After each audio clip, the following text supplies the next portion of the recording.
Hello everybody and welcome back to the United Stand. Michael Carrick is on the hunt for his 5th win in a row as Manchester United manager. As Manchester United, we're heading down south. We're heading to London, aren't we? We're in London, aren't we? As Manchester United take on West Ham United at the London Stadium. And what is the result going to be? Is Manchester United going to get that 5th win in a row? Is Michael Carrick going to get that 5th win in a row? And can the United Strand finally chop off his hair, or will be revealed? I'm hoping.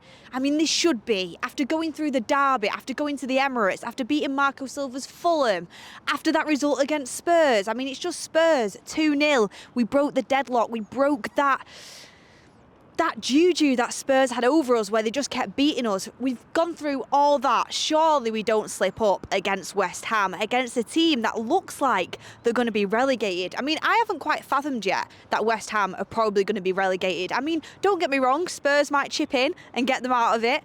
Spurs have got some tough fixtures coming up, and I think there's only 6 points between the two sides. So that is going to be interesting. Nottingham Forest are in and around it. But at the moment, it does look like West Ham are most likely to go down. Can you believe a club of that size are going to go down?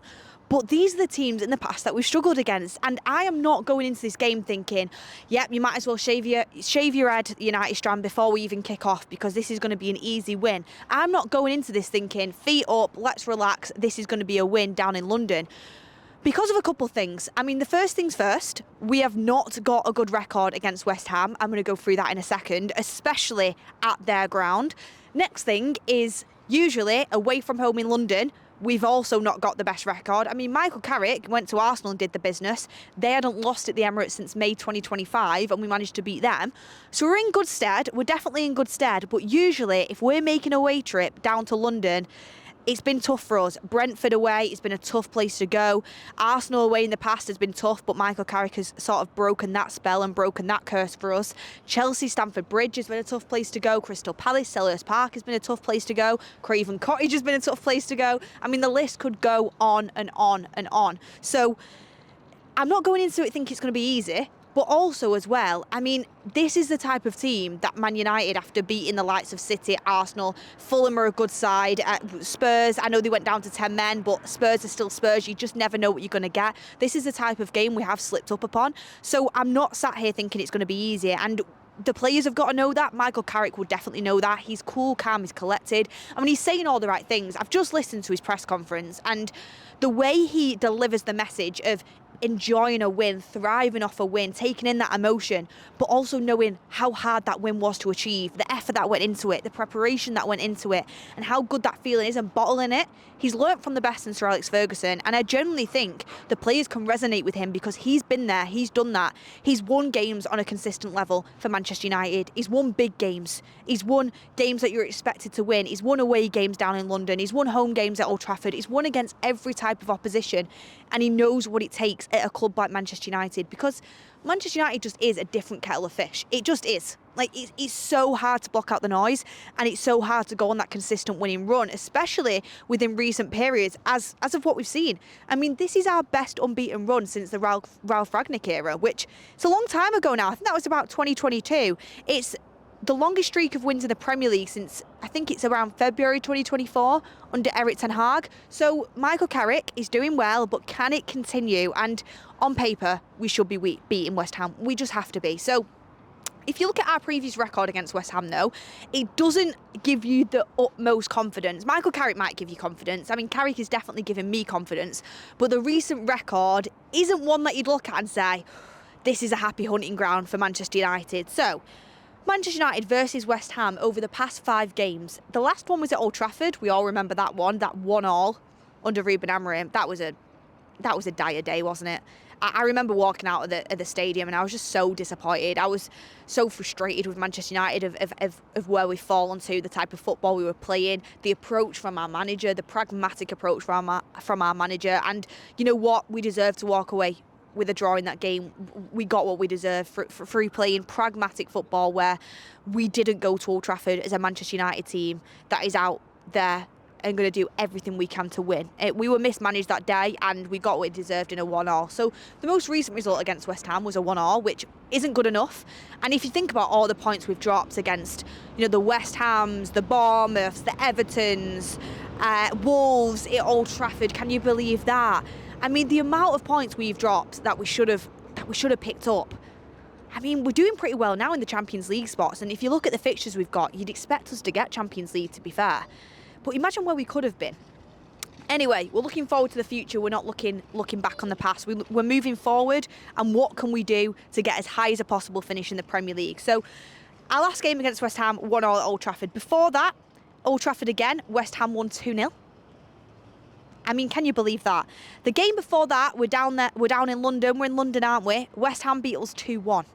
So, the last 3 games against West Ham, you've got 2 losses and 1 draw. Before that, it was at Old Trafford in February 2024, and that was a 3-0 win for Manchester United. And then before that, you're in December 2023, at West Ham's ground again. West Ham beat us 2-0. So in the last 2 times we've been to West Ham's ground, I mean, we've lost by a deficit of 4-1 if you add them 2 games together. It's just... And you can go further back than that. You can go further back than that. But it's not been a happy hunting ground for us, and it's something we need to change. Michael Carrick has changed it in terms of we struggled against a 10-man side at Old Trafford this season in Everton, and we couldn't score a goal, and we let them score and didn't really lay a finger on them and didn't really cause them any problems. And we lost that game 1-0 against 10 men at Old Trafford. He changed that because even though Spurs had a man sent off, before that we were creating a lot of chances and we did the business. The set piece worked wonders, and we followed it up by that Bruno goal, and there could have been more goals, to be honest with you. So we broke the kind of, I don't know, the atmosphere and the precedent around Manchester United playing a team with 10 men when we played Spurs. And then also we broke that going to London and struggling, especially, against the likes of an Arsenal. That was a brilliant result. So we've broken 2 sort of stigmas around Manchester United under Michael Carrick already. We know how much a 5th win in a row means, and it's not because of the haircut. Of course, everyone wants United fans to get the haircut, but we really want him to get the haircut because we just don't want to be associated with a team that's so inconsistent anymore. It is really tough to get 5 wins in a row in the Premier League, but honestly, if we don't win against West Ham, I'm calling Frank up and I'm like, shaving your head. It's putting too much pressure on. But from a professional point of view, from Michael Carrick and Manchester United, I mean, they just can't even let that get into their heads whatsoever. We've just got to win this game. And we've got to win this game because Chelsea are on our coattails. I don't know how, because when I've watched Chelsea, they've not even looked that good. But somehow they've also won 4 in a row, and Liam Rosenior is doing really well at his start at Stamford Bridge. They are all fixtures that are expected to win, though. I'm going to be honest. They've not had the likes of a City, an Arsenal, a Fulham on their radar, a Spurs. I mean, they've won fixtures they should have won. When they come up against Arsenal in the Carabao Cup, they didn't manage to do what Manchester United could do. I mean, it's not for everyone going to the Emirates and winning. And tougher fixtures are on the horizon for them. So you never know, they might slip up. But I have a feeling that Chelsea might go on a little bit of a winning run because they've muddled through where they've not played very well and managed to get results. And Liam Rosenior's made some good changes within them games. For example, in the West Ham game at Stamford Bridge, West Ham were beating them 2-0. And they ended up winning the game 3-2. Garnacho got subbed at half-time and everything changed. But again, that's warning signs for Manchester United. There is players in that West Ham side who can cause us problems. Fernandes for them. I've got my eye on him big time. I liked him at Southampton. I very much like him at West Ham. He's a young player. I think he's 21. He was actually at Sporting, and Ruben Amorim let him go. He's a proper talent. That Fernandes. His idol is Bruno Fernandes. And he's got that fearlessness in their midfield. So he's one to watch out for. Nuno has said there's injuries. We just don't know who that is yet. So I'm assuming it's going to be someone big if he's not telling the media who it is. Also, you've got the likes of Jared Bowen, who, I've said it multiple times before. If I'm Liverpool and I've missed out on Semenyo and I've not replaced Salah yet, because Salah is probably going to move on. It's only a matter of time before he moves on from Liverpool. He's had his prime years at Liverpool. For Salah's replacement, I would be looking strongly at Jared Bowen. Premier League proven. I think he's a proper quality football player. I mean, I know he's a boyhood United fan. I know his idol is David Beckham. And we've got Mbumo and we've got Ahmad, so we don't need Jared Bowen. I would have taken him though in previous years. I think he's a good player and he's someone you've got to watch out for. And Wan-Bissaka, one of our own who's been at United. West Ham has been a real good fit for him. He's kicked on really well there. I think he suits that club and he's a good player for them. And he's actually, his attacking output is pretty good for West Ham in terms of, what he's providing to their attack as well. So there is players you've got to watch. There's players you've got to watch out for. And it's not just going to be smooth sailing. Nuno is a manager who can make it difficult for you. And just because West Ham has had a poor season doesn't mean we take them for granted going into their stadium. It really doesn't. So all that being said, and again, we need to make sure there is no injuries too, because when Casemiro went down against Spurs and Romero, I shake my head because if Casemiro would have got injured, I would have been fuming. I then nod my head because I'm like, thank you got sent off, but Casemiro was fine. So, it worked out for us, but if Casemiro had been injured, where do you go from there? Do you trust Ugarte to come in and play multiple games holding that midfield? Do you?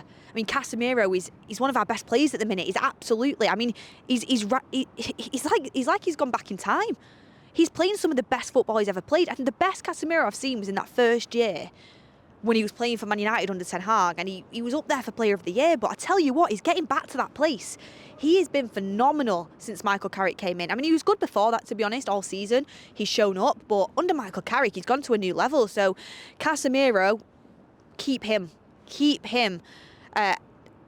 injury-free, please, because we've got a 13-day gap after this game before Everton, and every game is like a cup final for us. De Ligt, we don't know when he's going to be back. Mount isn't back for this game. Carrick confirmed that. Mount will not be back for this game against West Ham, but he will be back for Everton in 13 days. Well, yeah, in 13 days from this game, so stay tuned for Mason Mount being back. So the main thing as well is winning, because winning is a must. Like I said, Champions League, it's very congested. And we're on the hunt to chase Man City down as well after their win at Anfield. Losing Liverpool a little bit, but trying to catch up to Man City. That's where United are, in the hunt for them Champions League spots. So what we've got to do is win the game, but also we've got to come out with it with a fully fit squad, because Dorgu's out, Mount is touch and go, De Ligt's still out. We just want to keep players fit and fresh, and you one or two injuries away in certain positions and being a little bit like, ooh, not sure about that. Like, Euro in Heaven can step in, but ideally you'd have Martinez, De Ligt, or Maguire playing. Like, they're your senior centre-backs. One injury to Maguire or Martinez and you're starting to be a little bit tense. Same with Casemiro. So we've got to keep fit and fresh. I want to see some goals because our front line is doing fantastically well at this moment in time. Carrick giving them that discipline, but also that freedom to express themselves and create that free-flowing football, which is how United should be playing. So I want to see them things. And all in all, that being said, I do think it'll be a tight game. I'm going to go with, in this game, 2-1 to Manchester United. I think they will score. I think it'll be tight, but I think we'll get it over the line. I think that confidence from Manchester United, and I think that winning streak from Manchester United and that togetherness will prevail, and ultimately the quality will prevail as well. I'd like to sit here and say 3-1, but I know what Nuno can do, and I know what that stadium can do to us, so I'm going to go with a 2-1 United win. Let me know in the comments what you're going for. I think Bruno will continue and get another goal. Let's see who scores the other one. Let me know how you're feeling about this game. I'm just desperate to see Carrick ball again. I'm feeling good. I'm feeling happy. I'm feeling positive. And all I can say is, come on, United.